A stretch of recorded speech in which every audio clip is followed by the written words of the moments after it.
Okay, why don't we get started? We got a pretty full agenda today, so I'm gonna go ahead and kick us off. Hi, welcome to this afternoon's webinar. My name is Brent Howell, and I am the Vice President of Field Building Research here at OFN.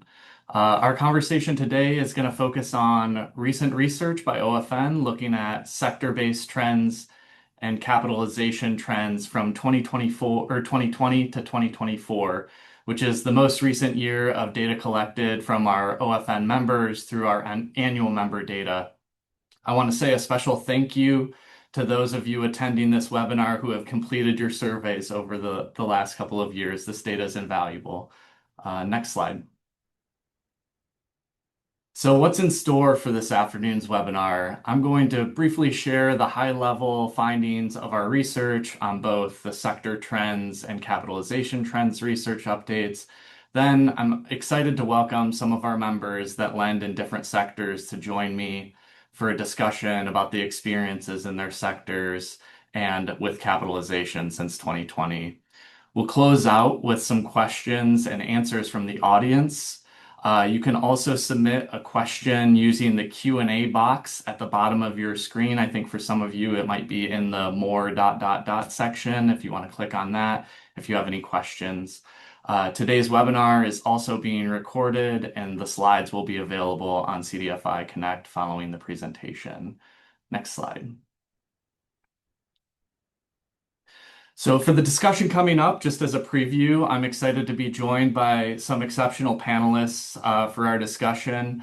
Sarah Haas from Atlanta Neighborhood Development Partnership will be joining us.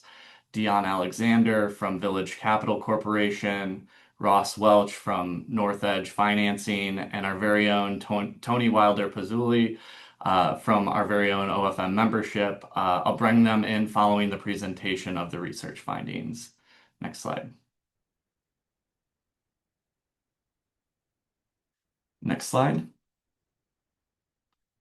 So a little bit more about the research team. The research team here at OFN seeks to demonstrate the value and impact of OFN, our members, and the CDFI industry through original research efforts. We create practical resources for knowledge building and partnerships, and we do this by conducting research that builds a foundation of understanding by collecting and analyzing information from our member organizations and through program evaluation and impact measurement and management. Next slide. So the CDFI research updates, which are the two publications that we put out right now, are designed to provide concise, interactive information that interested stakeholders can use to deepen their understanding of OFN's membership and the industry. The recently released sector trends and capitalization trends CDFI research updates are part of a larger suite of research intended to reflect on what has been happening in the industry. And we are currently working on additional insights focused on operational resilience in our members and regional and geographic trends in our membership. The key findings I'm presenting today on sector trends and capitalization trends are only a sample of the rich data available in the interactive publications available online. We encourage everyone attending today to check out the publications, use the drop downs, the radio buttons, and explore the data. The data in the slides is only a sample. Next slide. So to start, we'll look at the sector trends findings, and you can use the QR code here to scan if you can't access or if you'd like to access that and walk alongside as well. Next slide. So CDFIs serve their communities in a number of ways, and every CDFI's business model varies, but sector focuses are foundational to how CDFIs serve their communities and how they view themselves. Members focusing on different lending sectors face very different lending environments and experience challenges that are unique and sector specific. So we wanted to look at the 5 most recent years of data across different sectors to try and identify key insights into what has changed from 2020 to 2024, and what challenges each sector might be facing in future years. In our data collection, the member survey that I talked about at the top, we gather information on portfolio composition and lending activity across 9 different sectors.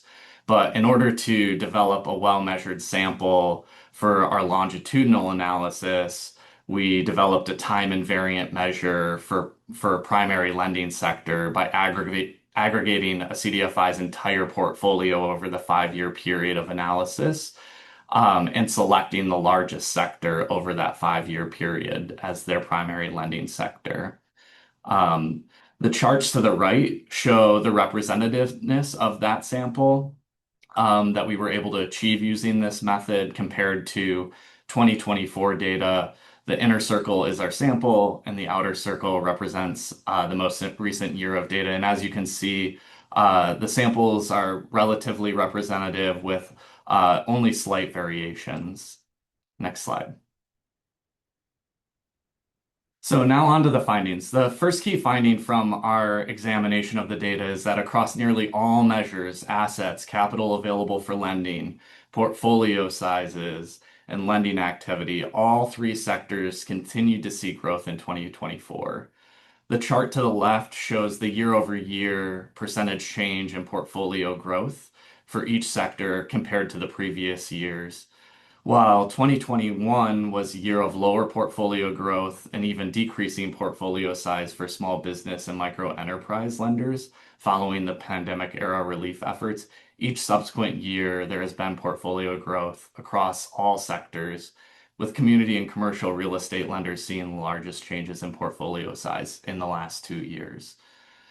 The members in our sample are growing across all these sectors, and this increased capacity suggests that members are able to increase their ability to meet the capital needs of the communities that they're serving in different ways.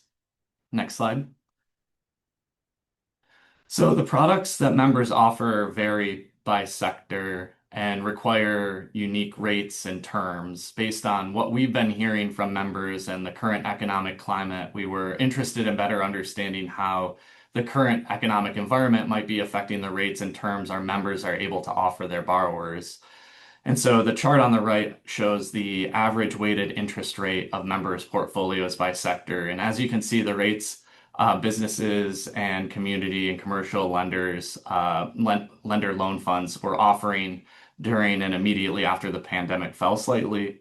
As pandemic era programs expired, these rates have begun to increase. Looking at the latest data in 2024, interest rates and terms were stable, although for the most part, slightly higher compared to 2023. Next slide. So CDFIs in different sectors have distinct business models which lead to different operational priorities. We looked at deployment, self-sufficiency, and net income ratios.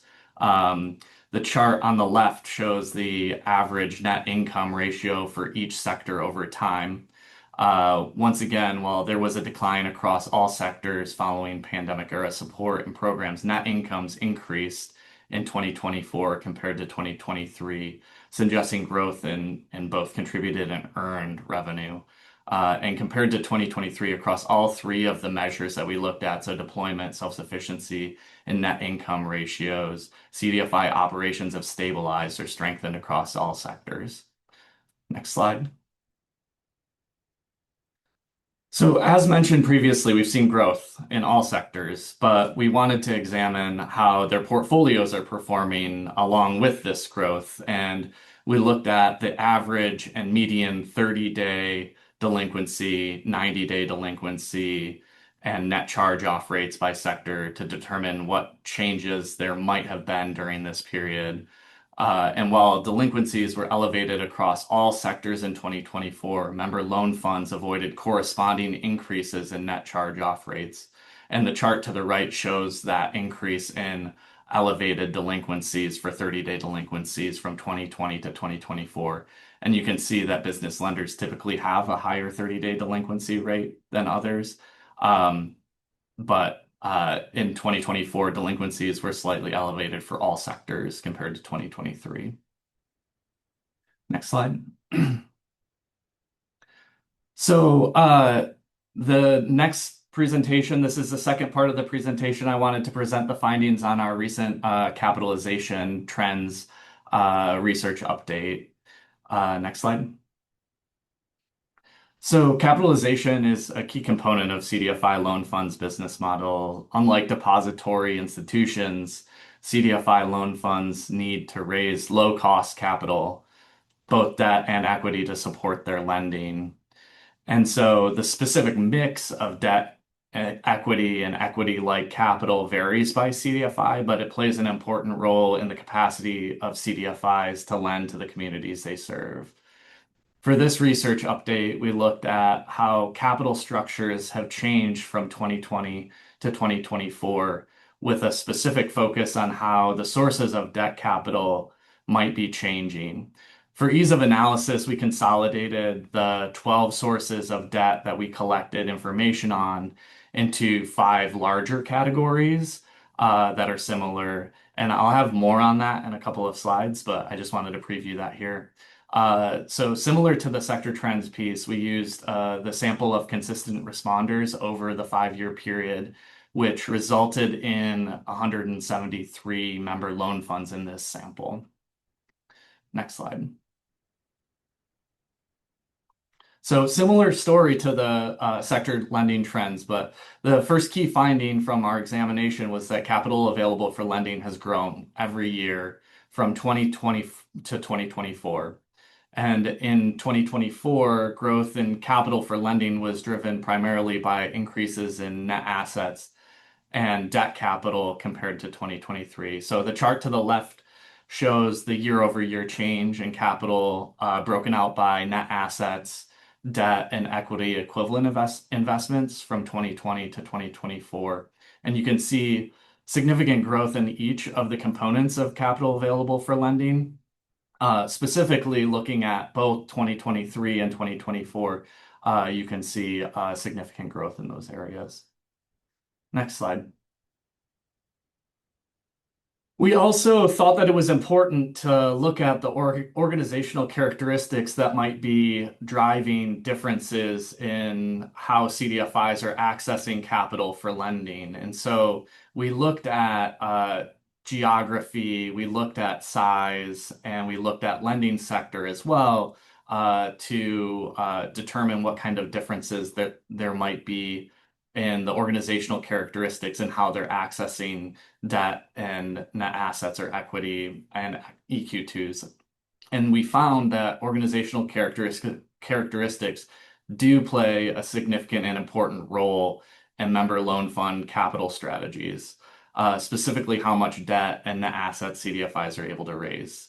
So I didn't include any any charts or graphs on this because they're all so rich, and it was hard to pick any given one that would exemplify the exact organizational characteristics that played a part. But to summarize, business lenders, small CDFIs, and less urban members had a more difficult time attracting debt capital.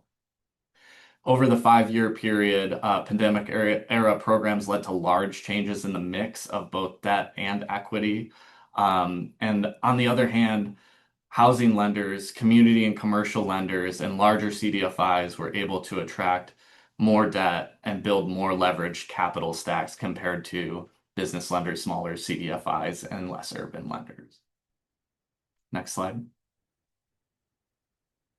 So as I mentioned before, this is the slide that shows how we combine the sources of debt capital. And so it shows the average share as a percentage of debt across all 12 sources of debt capital. As you can see, we grouped them, the 12 categories, down into 5 categories to simplify the analysis.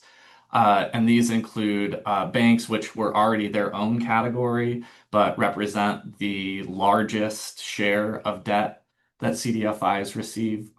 Government sources, which includes federal government, CDFI funds separate from federal government, and state and local governments, which represent the second largest share of debt.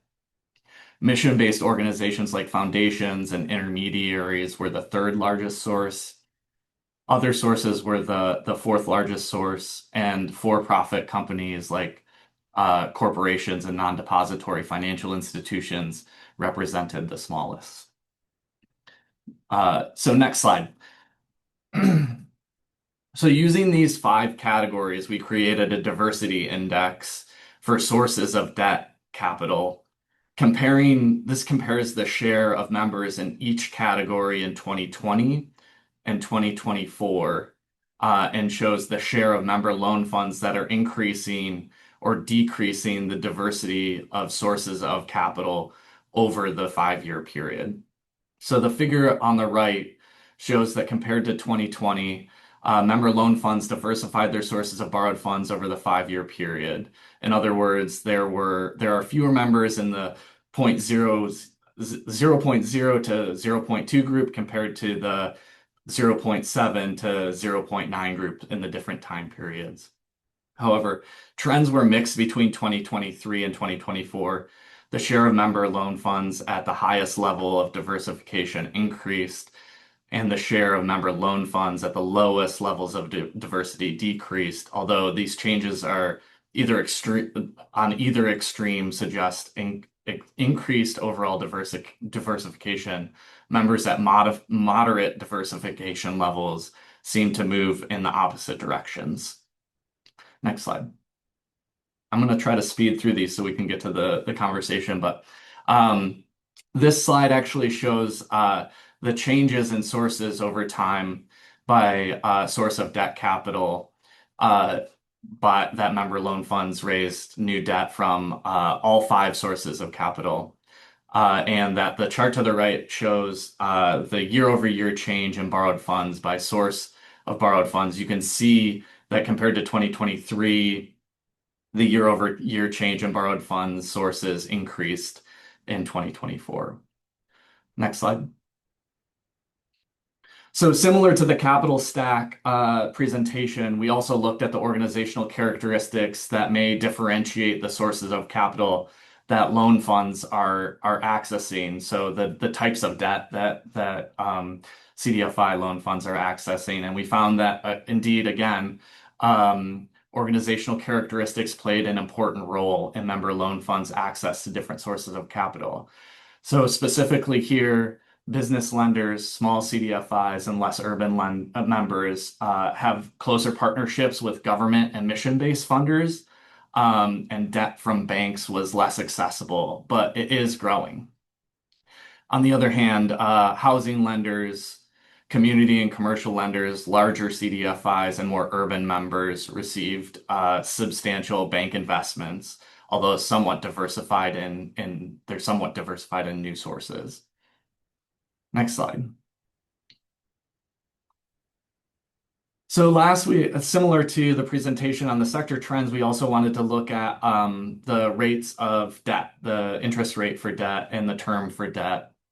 And since CDFI loan funds are often accessing long-term, low-interest debt, changes in rates and terms of borrowed funds for CDFIs can impact the rates and terms that they can offer their borrowers, and or whether they'll even access new debt. The figure on the left shows the average interest rate on loans payable from 2020 to 2024. And as you can see, member loan funds faced increasing pressure on their debt capital as interest rates rose. Borrowing terms also fell during this time, while it's not shown here. But this suggests some increasing pressure on CDFI loan funds and the favorability of the terms and rates that they have as well, that they're able to offer their borrowers as well. Next slide. Perfect. So I'm going to welcome our panelists back. That's the end of the presentation for now. I'd love to kick off our roundtable discussion by inviting our panelists back. We're excited to have this lovely panel with us. And we've invited panelists to this discussion that represent organizations from different lending sectors to provide their perspectives. We're excited to hear their perspectives and experiences and better understand how the landscape of lending in their sectors has changed since 2020, both during this time period of the examination of these research publications, but also since the end of them, so that we can gain some additional insights going forward. So thank you all for joining us. Um, I'm excited to have this conversation.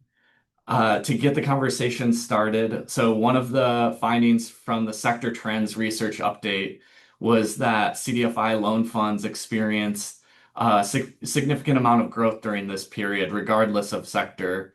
I'd love I'm going to start with Sarah, and then we'll pass it to Dion, and then we'll pass it over to Ross. But the question I'd love to hear from each of you is, can you tell us a little bit about your organization? Tell us about the lending sector that your organization focuses on. Anything unique to your organization that we might want to know that would inform this discussion.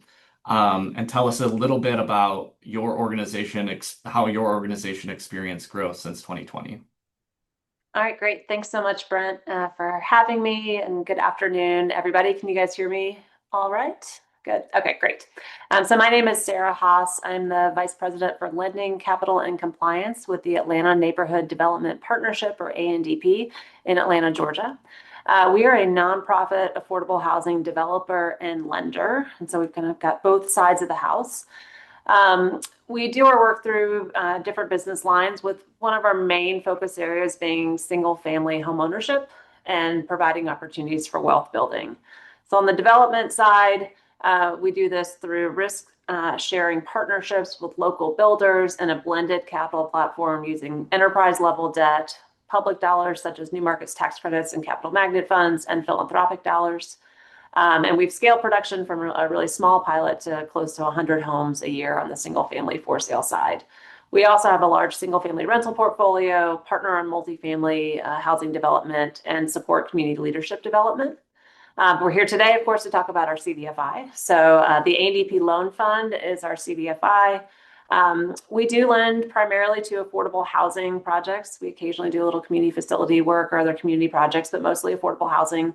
We lend to multifamily and single-family projects, rental and homeownership, and lend across the state of Georgia, but most of our lending is in Metro Atlanta. One thing I will say about those priorities is that we do focus a lot on single-family home ownership lending as well, and are with our partner, the Reinvestment Fund, are the primary lender for sale affordable housing projects as a CDFI in our market. We do have a unique operational model, which I'll talk a bit more about later, but we partner with the Reinvestment Fund. They're a national CDFI with a large presence here in Atlanta. They do our underwriting, servicing, and asset management, but we raise and manage our own capital and then lend in participation with them. And we've grown significantly since 2020. So we actually launched a capital campaign as an organization in July of 2020. And with that, we sought to more than double our production on the real estate side and also double our loan fund. And we met those goals. So we developed or initiated over 2,000 units of affordable housing during that time, single family and multifamily, and then also financed 2,700 units through our loan fund. So it was a really exciting time. And then on the growth side in our loan fund, we actually went from 9 million in assets to 39 million today. So we more than quadrupled the loan fund in that time period. And I'd say the big drivers, we talked a bit about this on our prep call, CDFI fund grant dollars were very significant during this time. So COVID relief dollars, ERP, RRP, we've also received FA awards, and then we did receive a large capital magnet fund award in 2023. So these have been big drivers of net asset growth. We also, as an organization, raised philanthropic dollars. We utilized some philanthropic dollars to start to do some preferred equity investments. So that was a new area of growth for us as an organization. And we've had expanded bank partnerships. So those banking relationships for us are often on both the philanthropic side, community development side, and the debt side. And those have really grown, enabled us, and our growth in net assets has enabled us to go out and seek more of that debt. So raising loan capital as well as EQ2s. But that's us. Thanks. Thanks, Sarah. Dion, I'd love to hear from you about Village Capital. Thank you. Good afternoon. I'm Dion Alexander, and I'm the president of Village Capital Corporation. We were founded in 1992, and we are based in Cleveland, Ohio. We are primarily a community facilities and commercial real estate lender, although about 3 years ago, we stood at a small business lending practice, which I'll talk about a little bit more later. We primarily deal with real estate developers and contractors, both for profit and nonprofit. We have a very different capital structure than many CDFIs, and that we were formed as a wholly owned subsidiary of another nonprofit community development intermediary. And so those 32 years ago that we were formed, we received over $16 million of philanthropic MRI, PRI money to stand the organization up. And we have been able to revolve most of that continually over these years. We are also capitalized with EQ2 and some bank debt, very little philanthropic grant money or equity money. And I think that is an interesting sort of structure, and one that is, somewhat envious, but also has challenges, and that money rolls off in 2032 and 2033, respectively, that big chunk of money. We also fund ourselves from fairly generous interest on these large loans. And that's one of the dynamics of capitalizing a community facilities or commercial real estate fund, is that the dollars are large. I am totally in awe of my small business lenders and micro lenders who are producing hundreds and hundreds of loans a year. We will produce 8 to 15 loans a year, and that could be $8 to $20 million in debt. And so in capitalizing a real estate and commercial facilities fund, we always need to have long-term capital because they are long-term loans. We always have to be mindful of the timingness or shovel readiness of those loans, or you may find yourself sitting on idle funds that you've paid 2.25 or 2.5%, as we see from the research from OFN, and that number is going up, but you're leaving it in a very conservative money market position at 1 or 2%. So if you're not really careful about the timing of your deployment of real estate funds and the projects, you could find yourself in negative arbitrage. And so you really want to raise money at the right time and the right price and time it to the right projects. I think it's a great time for real estate lenders to partner with local units of government. We do very little financing with the CDFI fund and never have. It's been fairly opportunistic. Where we are intentional about is our local units of government, county and state, and making sure that we align with their master plans for certain sectors or for certain neighborhoods or geographies, so that we can tap into those pools of money. A lot easier to negotiate with folks who are local and have similar mission interest. We can see the project, we can build consortiums of funds around those projects. And so those are some of the things that we are seeing in our sectors. Big ask, lots of demand, the numbers are going up, where our average ask may have been 600,000 to $1.5 million. It's now 2.5 to 3.5 that folks are asking for. So raising capitals and managing that capital is really important in the sector. That's super fascinating. Thank you, Dion. Ross, why don't you tell us a little bit about North Edge and your growth experience over the last since 2020? Alrighty. So Ross Welch, I'm Executive Director of North Edge Business Financing and Community Development. obviously we're a CDFI. We've been around for 48 years, and for 46 years we were called Arcadia Economic Development Corporation.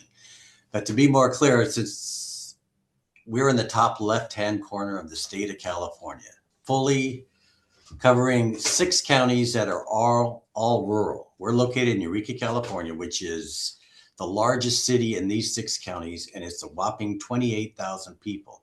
So a lot of people don't know there's rural in California, so we're kind of unique.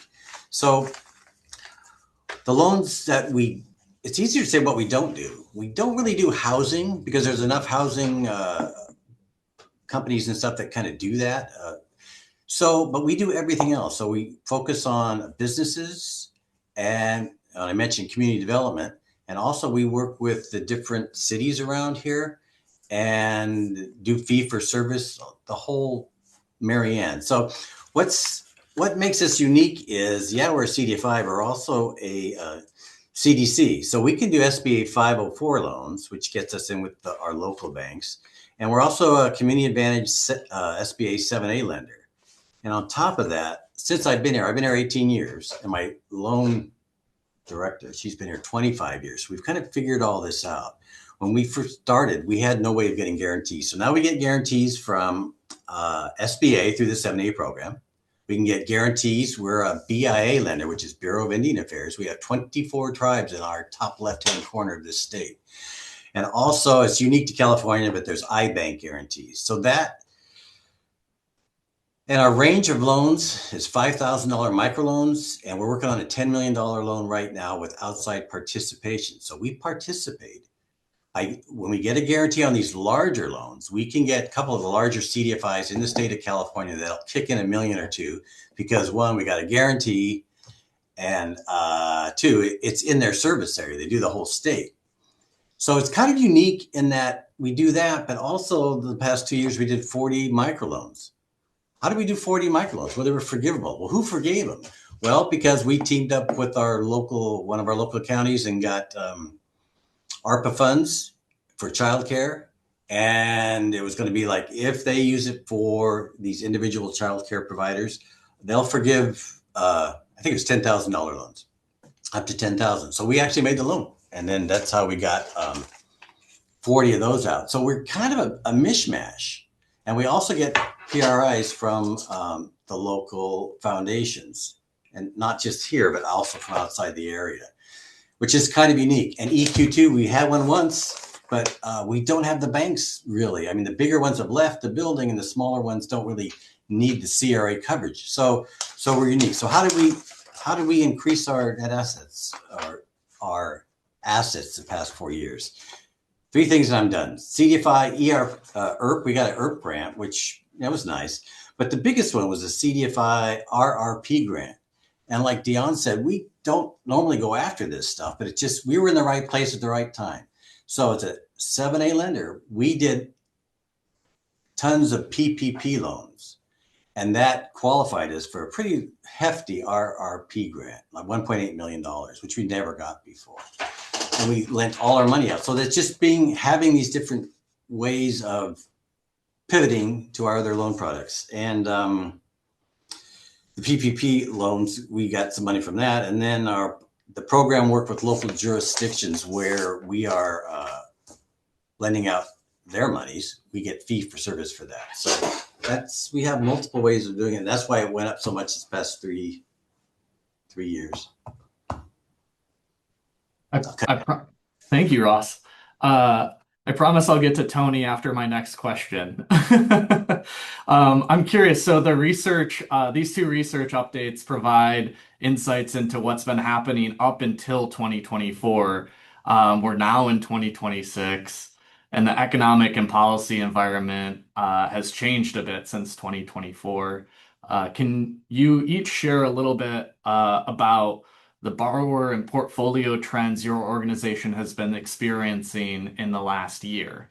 I'm going to start with Dion this time. So in the community facilities and commercial real estate space, over the last 3 years, it's been, I think folks will echo this, a pretty wild ride because we were trying to figure out construction cost. which were increasing. The labor supply was decreasing in number and increasing in cost. And then we had this little thing called tariffs. So, really trying to figure out whether developers would stick and stay in projects, and for nonprofit and community facilities sponsors, whether the project costs had changed so significantly that they would not be able to, because they're also capitalizing their stack with grants and philanthropy. And so the grant is what it is. And so we are seeing per square footage cost for anything that comes out of the ground on average of $300 a square foot. So we don't care whether you're a child care center or a market rate apartment complex, your cost is your cost. So that has caused a lot of pressure and uncertainty on the market over the last 3 years. So we started that journey thinking that there would be fewer projects or people would fall out of the funnel.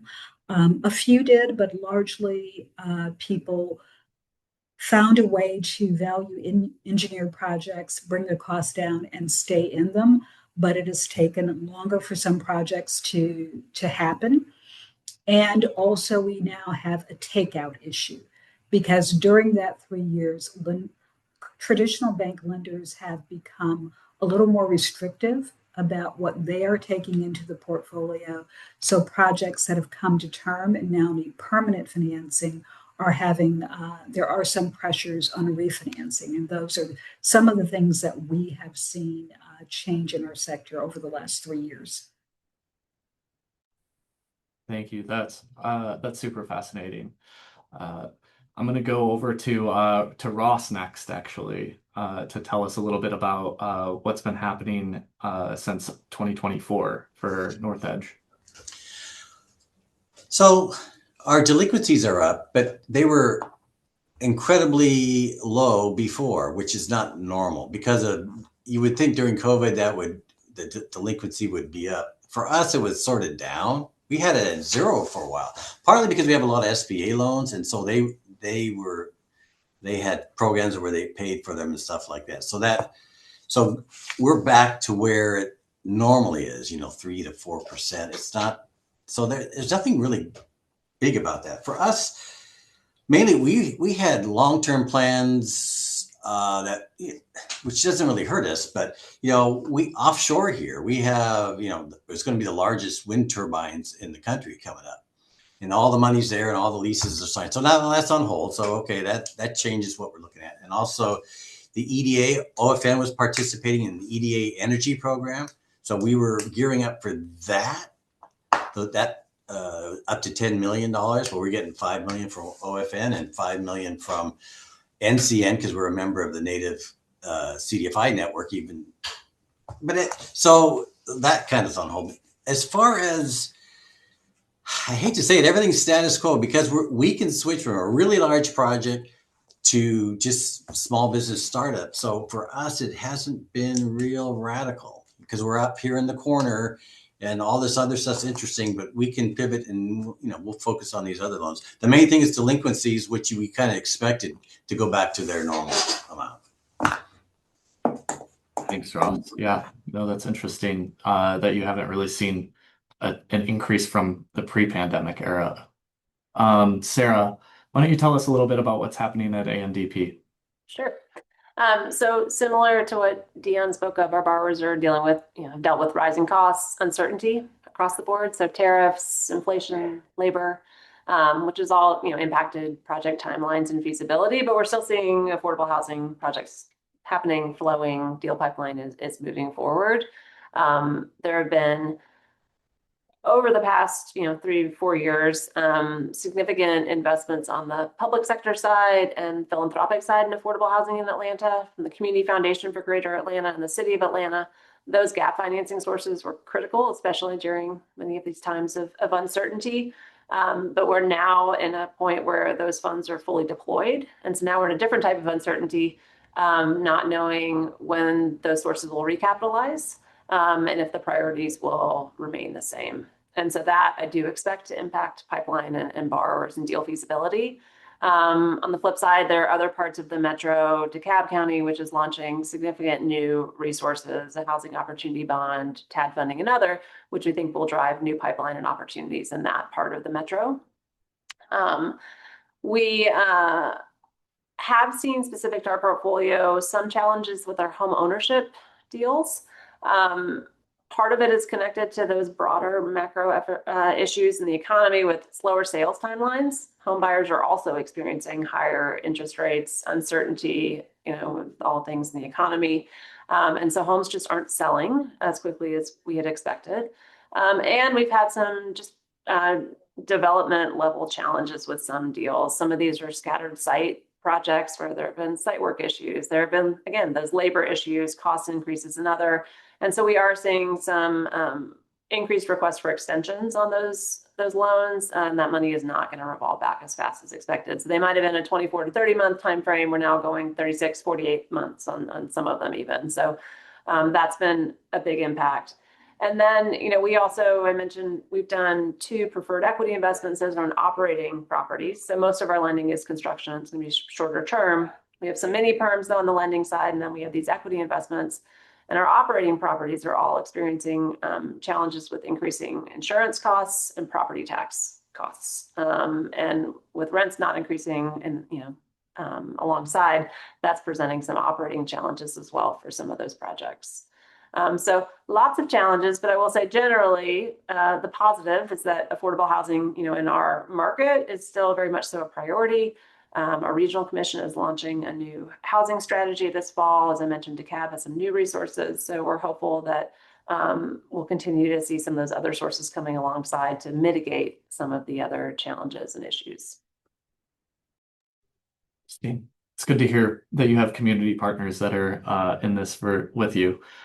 So Tony, the reason that we invited you on this conversation is to give us a perspective of a membership. We have 3 folks from different organizations here. You have conversations with members in every sector in your day-to-day. I'm wondering if there's any insights you've gathered from your conversations that unite the experience that have been shared by the panelists. Sure, Brett. And thank you so much for having me on this call. And thank you for the other panelists for the conversation. It's been really great to listen in and finally be off the sidelines and in the game here. So getting in here in the last couple of minutes. Thanks, Brent. But no, as Brent said, me and my small team, we do have a lot of conversations with the members. So at OFN, we're responsible for the onboarding of all of our new members. So when CDFIs join OFN, we have initial conversations with them about how things are going and what they're struggling with, what their successes are, what they hope to do with the membership. And then throughout the year, we also try to get in contact with our members at least once or twice where we chat with them again about how things are going. So we're constantly having conversations where we're interacting with our members, hearing about what's going on in their organization, and just sort of taking that information to help dictate like the different types of programming that we offer at OFN. But I think one thing that really stood out to me in this conversation and what we hear just really across our conversations with our members, especially in the past year, was just how important your partnerships are that you have in the different communities that you're in. I think each one of the different panelists here talked about either like another CDFI or a government entity local that was a huge partner for them and able to help them out, especially when with all the uncertainty that we've been having recently on the economic and political side, and just how important those things are to add some stability to the work. And then the last thing that we hear, and I'd say we probably get this in just over 80% of the conversations that we have with our members, which is second only to capitalization as a topic, and that is just how impactful the political situation in the country has been in just about every aspect of work. And that's across the board. There's every sector that we've discussed today, rural, urban, whatever you're lending in, that's something that has touched it in some way. And the panelists here have mentioned some of those ways, whether that's like the tariffs having rising costs, interest rates going up. I think, just the general costs of goods is causing people to take out more credit card debt. And so they're unable or less attractive for for lending for different small business loans, for example. So there's just it's impacting every aspect of the industry and all the different regions, all the different lending sectors. And again, I'd say we talk about that just about on every call we have. The members that don't talk about it, I think we either just run out of time or they're actively trying to preserve their mental health. And so I know it's a hot topic for everybody, but it really has touched across sectors. Way to segue for me. Speaking of running out of time, we probably have a speed round left in us, but I'd like to jump down to ask about capitalization. So over the last couple of years, we've been hearing about changes in the availability of capital for lending. Um, can each of you in like a minute or so tell us how your organization has been navigating the challenges in accessing lending capital and what opportunities you're seeing to develop new partnerships since 2024. And I'm going to start it off with Ross. Good move. No. So we have looked at, we've been working on PRIs, program related investments from foundations. You just can't sneak up on them though. So we've built up relationships, and we're kind of focusing on that because because of their mission money and it fits in our area and they like what we're doing. So that's kind of what we've been pushing. Great speed round answer. Sarah. All right. So for us, we historically have raised mainly bank debt. And yes, definitely 24, 25, interest rates up, cost of capital way up, less opportunity. But in the last 6 to 9 months, rates are tempering. We've been able to secure some additional EQ2s alongside debt to help temper that cost of capital.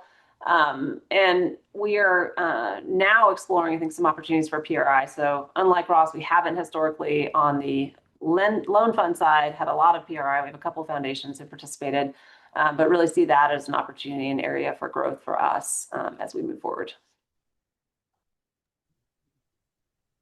Thank you, Sarah. Dion. So we have heavily done EQ2s over our history since EQ2s became a thing. And we don't use a lot of bank debt, but we are looking at raising an equity fund. So we'll probably be reaching out to Sarah because we've not raised equity before. And we're looking at diversifying to corporate social impact and social responsibility lenders that may align with us. And so we have quite a healthy healthcare sector here in Cleveland, Ohio. There is certainly the mainline industries of steel and manufacturing. And we want to figure out what do they want to do in communities and how their investments could fit into this pool. It's harder doing that because many don't know what a CDFI is, and their chief investment officer does not know how to underwrite it. But we did have an offer of funds from a healthcare corporation who at one point wanted to take the time and figure it out. And we would do something fairly specific with that money. I try not to break money down or break capital down to very specific purposes, red-headed, left-handed folks who are over 6 feet tall on Wednesdays, because it will be hard to deploy it. But we are looking at trying to partner with some corporations to see how we fit in their social responsibility. Great. Tony, do you have anything anything else to add from across membership in your conversations that you've had about how people are experiencing this new capital environment? I mean, what we've heard from like the three panels just now is pretty much extends across the entire membership, especially in the conversations that we're having. If our members are not currently working with different local foundations, they're interested in starting to get involved with that. We hear about just, there's never a call where a member is like, we have enough capital. There's always a need right now, and like the cost of that continues to go up. I think that it's just becoming we're hearing it's just becoming more challenging to get the type of capital that they want. And I will add, like, just as an aside here, is that the majority of the members that we're talking with are are quite small. Like the largest like section of membership growth at OFN has been among members with 25 million in assets or less. So a lot of the conversations we're having are with smaller members. And as we talked about earlier, and as those findings showed, they're often ones that are unable to access the funding from larger banks. And so I think that right now we're seeing, not only an interest in going after foundations, but also like how can we get in touch with regional banks and start developing those relationships too. So that's also something that we've just been hearing a lot of. Perfect.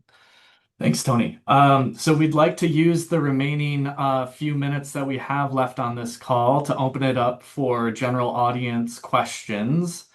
You can enter questions in the Q&A box at the bottom of your screen, or enter them into the chat. So it looks like we already received one question. I think it's partially to OFN, but I'd love to hear the perspective of the panelists as well. The question was from Maggie, and it was, since capitalization continued to grow, presumably CDFIs are paying more for debt. Did OFN look at corresponding impacts? For example, are CDFIs passing those costs on to borrowers or absorbing those costs? And did that reduce profitability slash growth in net assets? If charging borrowers more, did loan originations go down? So to the research question on that of whether we looked at the corresponding impacts, some of this is the long tail, where we did see some evidence of increasing rates across sectors to borrowers as a result of likely the increasing rates that our members are having to absorb due to increased rates of debt. So there was a little bit that we saw, but also the one thing to keep in mind is our members are taking on in a lot of times long-term capital. So a lot of the increase in cost of capital ends up coming through in their blended capital, but it takes a little bit to work its way through to potential borrowers as well. So, but to the panelists, I guess, have any of you have experienced the need to increase costs to borrowers, or in the opposite, have you had to absorb any of the costs of the increased rates? Yeah, I'll Right. jump in. Oh, sorry. Oh, okay.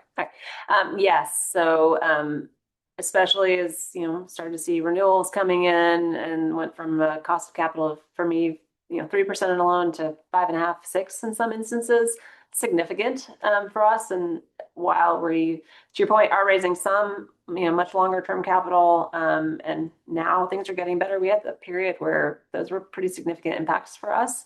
And we could absorb some to a point, but not all. So our cost of capital has increased.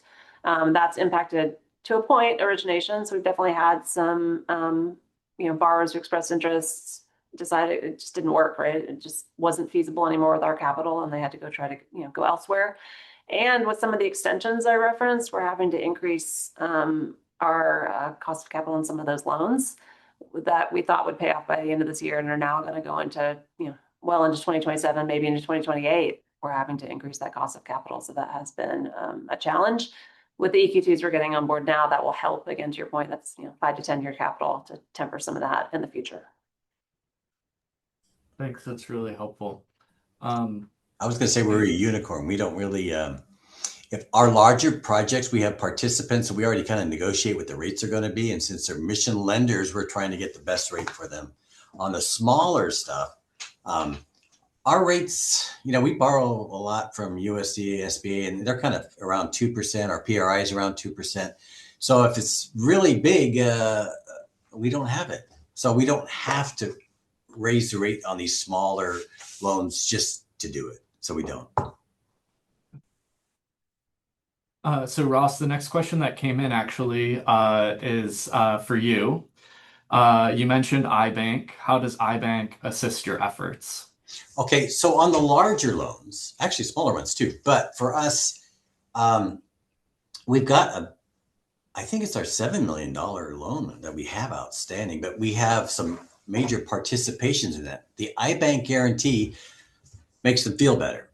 So I mean, it's a 7-year guarantee, but we have a 5-year. It's this project's got to happen in 5 years. So it's all that's all been negotiated. Same with our BIA loans. We did a store on a tribal property. It was $4.2 million. But with the BIA guarantee, those outside larger CDFIs in the state go, yeah, we know what that is. We'll participate with you. So that's just another guarantee that can help us. And on our smaller loans too, it could be a $50,000 loan. So that's it. Yeah. Thanks, Ross. Dion, the third question's for you. This is working out well here. What challenges do you see in small business lending? And I don't, Dion, you're not doing as much small business lending, Well, but you are doing to developers, I'm assuming. I would love to answer that because we did create a small business lending program, partly to diversify from the real estate lending, Perfect. uh, to go from long term to short term, because there will always be more small business borrowers than there will be commercial real estate borrowers. So that was part of it. But we didn't want to do this just to do it because there are really wonderful and competent small business lenders in our market. Outside of diversifying the portfolio, we wanted to do it as a strategy to actually also help the commercial lending because having strong housing assets, having strong mixed use, having strong commercial facilities where you don't have small business amenities in that same neighborhood and where people in the neighborhood or businesses in the neighborhood cannot have a community benefit from the real estate development, we felt that we needed to do intentional small business lending around the commercial corridors and other places where we were also doing real estate development. The challenge, and we raised very easily about $3 million in a matter of 6 months of capital to do that. But we also my unwritten condition was if I took that capital, I also had to have some grant money from those investors because you have to be able to absorb risk. Uh, these are really small, often financially fragile businesses. So we wanted to have sufficient loan loss reserve. And we also wanted to put some of that capital into our advisory and development services business, Grow You, so that we could really build. You have to grow your own borrowers sometimes with small businesses. So we needed to ready them for the capital and provide a lot of development services to them. And we also had to have a very healthy loan loss reserve for standing up this business. And fingers crossed, so far, so good. Our goal for the first year was $1 million in deployment. And we've done that and we're on target, but it is very intentional and we are learning the small business arena. But it is not an afterthought, it is a very intentional piece that supports everything else that we do. That's great. Here's a broader question for anyone. Can you share any trends or can you share your recent experiences in securing adequate operating grant support? I think this is a challenge that everybody kind of faces a little bit, but uh, if anybody has any particular stories, that would be helpful. I can't because we've never got it ever. Yeah, I mean, we raise grant dollars as an organization overall, right? So as the Atlanta Neighborhood Development Partnership, some of that is related to the loan fund, but most is related to our development work. I will say our capital raising with banks, we typically do have a corresponding philanthropic relationship with those banks for grant dollars. So it is kind of a both and in that sense. Well, I believe we're probably going to get kicked off here shortly. So before we get kicked off, I want to thank you all for participating in the panel. I want to thank everybody who attended the webinar today. Thank you for your great questions, and thank you all for your great responses. So I hope everybody has a great afternoon.